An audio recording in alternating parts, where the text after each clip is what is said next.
او الله بیا هغه زینا انسان ته عطا کی د کم زینا چې د انسان وهم او ګمان کې هم نوي. دا ویډیو تاسو ګورئ چې سیلاب کې پیسې راغلي دي او هغه پیسې ډایرکټلی د کور ته راځنه نه کیږي.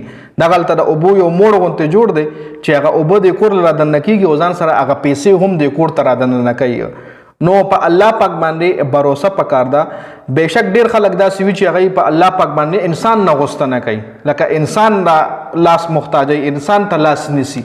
نو هغه خلکو له هم په دې ویډیو کې غټ سبق ته غټ عبرت ته چې ورکول والا الله پاک ته والله پاک په دې خوشحالي کې چې کله مونږ الله پاک نه غوښتنه کوو، الله پاک نه مونږ دعا غواړو، الله پاک نه مونږ خپل حاجتونه غواړو، نو په دې باندې الله پاک هم خوشحاليږي.